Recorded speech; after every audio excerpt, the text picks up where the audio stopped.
But yeah, everybody has their own path, their own opportunities, and you just got to make the best of your opportunities. Yeah. Because, for example, this last year, we were at, what was it called? Imaging. Mm-hmm. And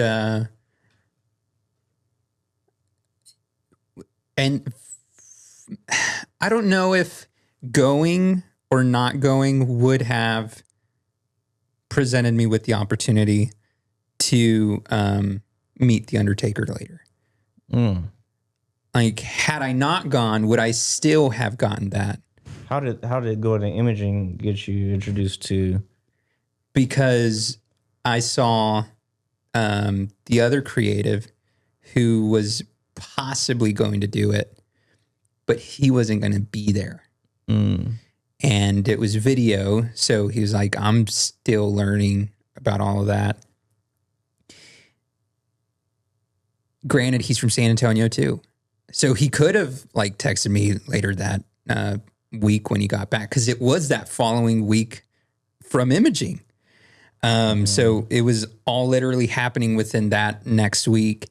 And yeah, so maybe he would have followed up with me after and been like, hey, dude, so would you mind doing this thing or not? But I remember that he asked me being there. He's like, you're supposed to be in San Antonio tomorrow, right? And I'm like, yeah, we're going back today. He's like, cool. Can you do this thing with this client? I'm like, yeah, I can.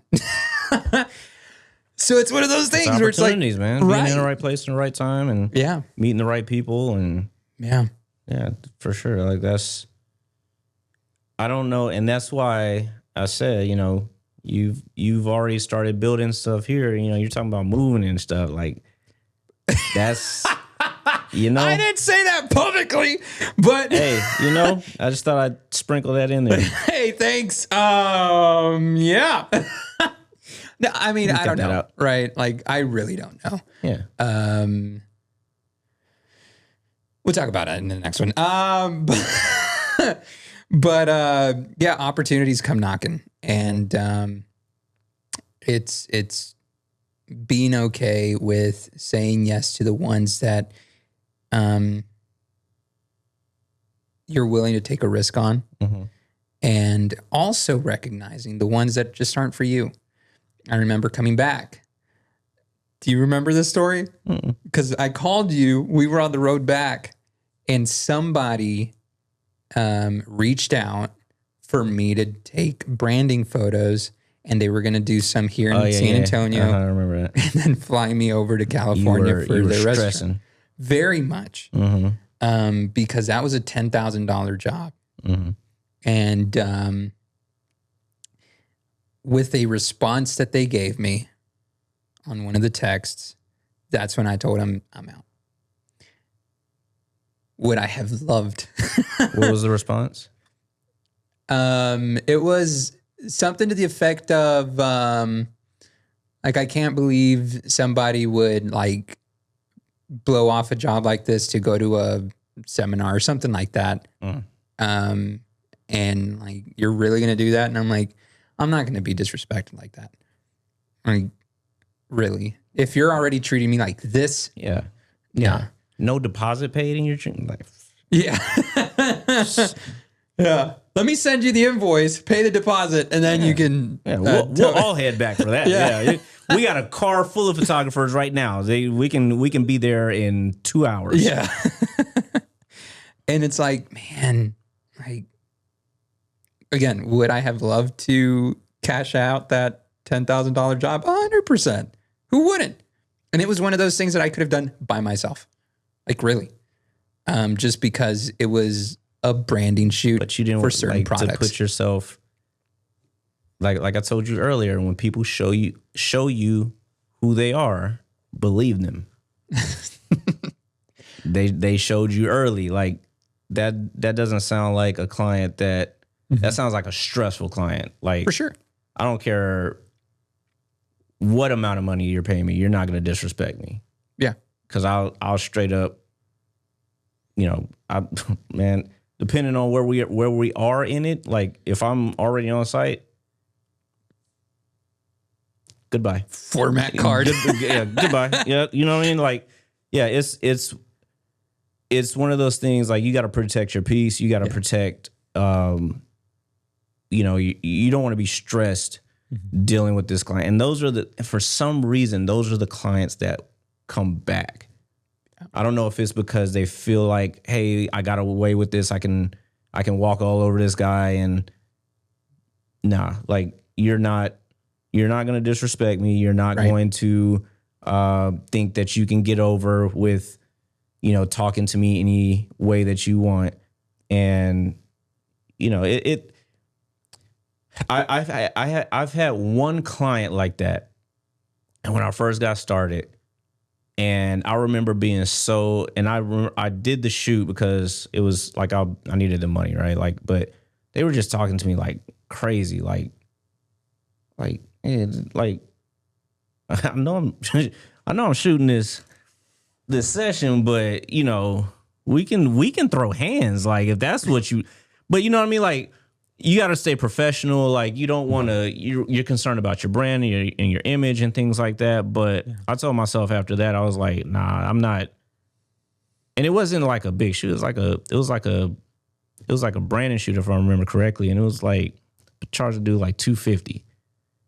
And just, it wasn't like you stupid. It's like, it was more like these backhanded compliments and these slick remarks and like these just like real bad energy.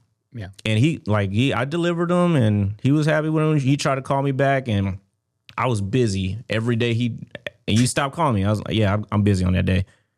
Oh yeah, I'm busy on that day. Yeah, I have to let you know I'm busy. I'm like, nah, man. Like, yeah, it's not gonna be something where you're gonna, take your aggression or your asshole mentality out on me. That's not what's happening. Yeah. So, no, for sure. And again, it's those opportunities that they are there and they will come. And it's just believing in yourself again. Now, let me ask you this. Oh, God. So why? Because I moved the mic. If I move the mic, that means something. Hey, man, is that mine? So the question I have for you, like a $10,000 shoot, that's not chump change, right? Mm-hmm.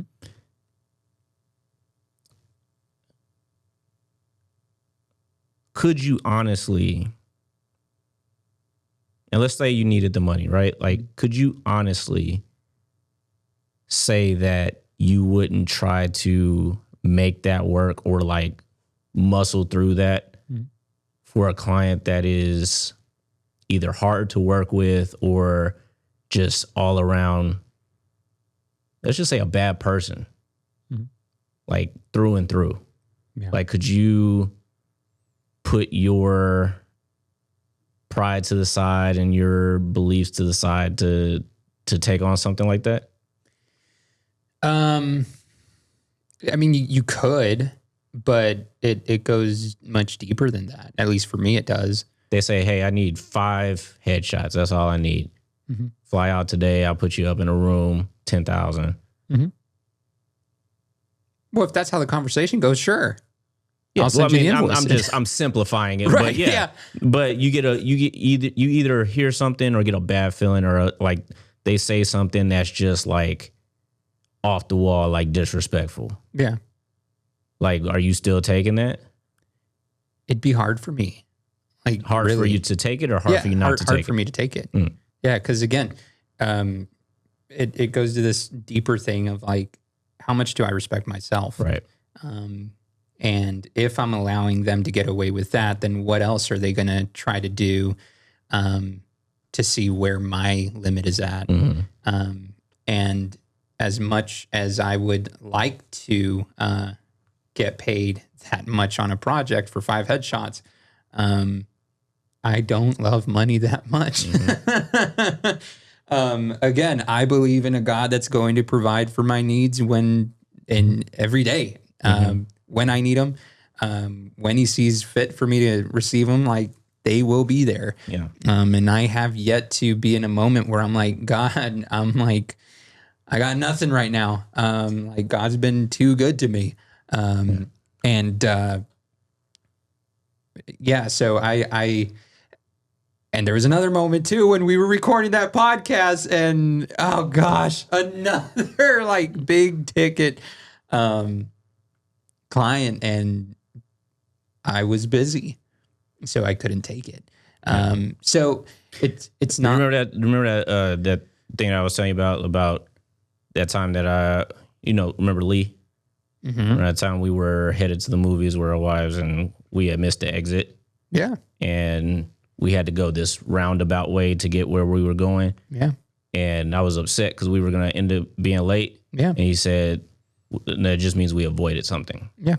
So regardless of the path that you're taking, like you said earlier, everybody's path isn't for everybody. Right. But just because it doesn't seem like you got there the right way. So like that $10,000 job, right? That was the guy with the airplane. He was going to fly you. Knock on wood, and I know nothing happened with that, but that might have been your last flight. Yeah, you know what I mean. Like it right now. It's it could like that could have been something completely not for you. You know what I mean? Like you don't know what you avoided. You don't know how that for all you know, it could have been horrible. Mm-hmm. Best case scenario, it was a job that came through or whatever, and you got it and made some good connections. But those connections, that's not the only connection and the only opportunity out there. Right. The thing that you would be focused on is these people found me and reached out to me. Mm-hmm. That means my name is out there in the right places. Right. Like I told you before with the people that are strong and all these other cats, like you give your information. It's up to them to give you a call, but at least they have your information. Right. At least they have that. You know what I mean? And so you're doing something right. If people are just calling you out the blue, offering to fly you somewhere to do, this quick job, or you have somebody recommending you for that, like your name is in the right places. Yeah. It's just, that wasn't the right time. But, I would still count that as a win. And I know it doesn't feel like it, but I would still count that as being pretty dope. Like that you even came up for something like that, For sure. And it's, I think we had that conversation too, sitting at the Mexican restaurant, about how, you can see it in a way of like, crap, I missed out on this thing, or see it in that way of like, well, hey, you're still at least already being noticed in these camps. Mm-hmm. And it's like, yes, but it's still like, like that's $20,000. Yeah. That you miss out on because of X, Y, and Z. Mm-hmm. And thankfully, it hasn't just been because of negligence to the company either. Like one of them was because, yes, I was busy doing something else and I couldn't take the call at the moment. Mm-hmm. And the other one was because I wasn't going to be disrespected that way. Right. I don't care how big the thing is. Yeah. Well, because then I thought, like, how about 1.5 million, bro? Like, yeah, no, still. I mean, shoot, I've turned down so many boudoir sessions because it's not what I align with. Mm. Like, I'm not going to be doing things like that. Right. There are things that I believe that I value, that I hold myself to. Granted, I'm not perfect and I mess up. I'm still human, and but I will do my best to, especially in the business, like not just do anything and everything that comes my way either, because there are other clients that, oh, well, he did this thing. Let's try to find somebody else. Yeah. It's kind of like that thing of dress for the job you want or something like that, right? Like in the same way, run your business like the way or with the people you want to have that business with. Do you want it with high ticket clients or just the average person down here who's paying you $150 for 70 pictures? That's up to you. Yeah. And you don't get up there by just settling with these $150 clients. Like you work to get up there. You put your blood, sweat, and tears to that to get there. Doesn't matter how long it takes. And you may have to say no to some of them, but at least the ones that you do work with, you're going to enjoy. You're going to make some good connections with, and shoot, you may even be able to take a picture with the WWE Hall of Famer along the way. There you go. But at least I wasn't jealous. Yeah. So just the Undertaker? I want to take a picture with the Undertaker. And see, you didn't even call me. You can say, man, dude. Like, and the wild thing is, like, getting to not just meet the Undertaker, but meet DDP and Jake the Snake Roberts. Like, what? Like, all in the same room. Like, this is wild. Yeah. And yeah, I would not change that.